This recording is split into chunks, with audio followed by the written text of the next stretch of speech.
सावन के महीने में 2 लोटा जल महादेव जी को चढ़ाने के लिए जाओ, तब 3 चीजें अपने अंदर धारण करना। पहले नंबर का तो 2 लोटा जल जब घर से लेकर जाओ तो जरूरी नहीं कि दोनों हाथों में लेकर जाओ, एक लोटे के ऊपर दूसरा लोटा रखकर दूसरा हाथ से अगर कोई काम हो, पल्लू लेना हो या कोई कार्य हो तो कर सकते। नहीं तो तुम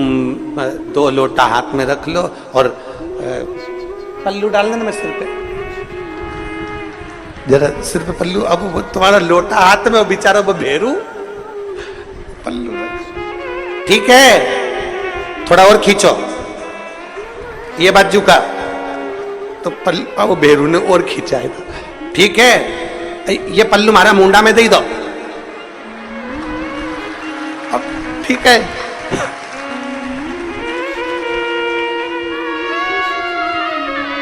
और थोड़ी दूर चली और याद आ गया, ओ बाप, इतने में भेरू ने कहा क्या हो गया, क्या हुआ? वो हमारे फूल माला की पन्नी तो ही रह गई, जरा उठाओ उठाओ जरा, ये ले, कमर में खोसी दो, कमर खोच, कमर में पन्नी। और कैलाश पर्वत पे जाके रहूंगी भोले को अपना, अब पति भी के अच्छा शंकर हुआ और अच्छा जल हुआ। निवेदन है, अगर 2 लोटा हाथ में ना तो एक के ऊपर एक लोटा रखकर भगवान की भक्ति धारण करते हुए 3 चीजों में एक चीज जल 2 लोटा, दूसरा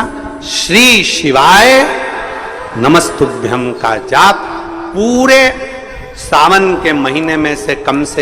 5 दिन ऐसे निकालना कि बेलपत्री के पेड़ की छांव में बैठकर हम श्री शिवाय नमस्तुभ्यम की कम से कम 1 माला जरूर कर लें, जरूर। और मान लो अगर बेलपत्री का पेड़ नहीं मिले, तुम्हारे आसपास में नहीं मिले, तो फिर एक काम करना, शंकर जी के मंदिर की बेलपत्र मिली जाए, उसको सिर पे, हमारे यहाँ कहते हैं आंवले के वृक्ष का जब आंवला नवमी आती है ना, तो आंवला नवमी आती है और आंवले के पेड़ के नीचे जाकर भोजन नहीं कर सकते, आंवले के वृक्ष के नीचे नहीं जा सकते, तो आंवले के वृक्ष की पत्ती को सिर पे रख के भोजन कर लो, तो कहते हैं कि हजारों अश्वमेध यज्ञ के पुण्य के बराबर, भंडारे के बराबर भोजन प्राप्त हो जाता है।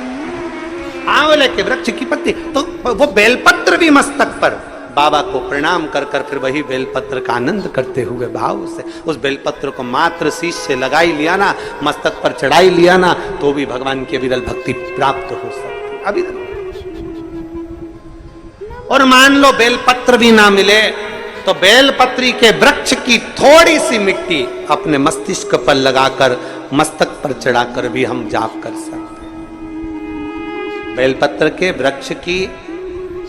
मट्टी का भी चंदन हम लगा सकते। चंदन हमने एक बार पहले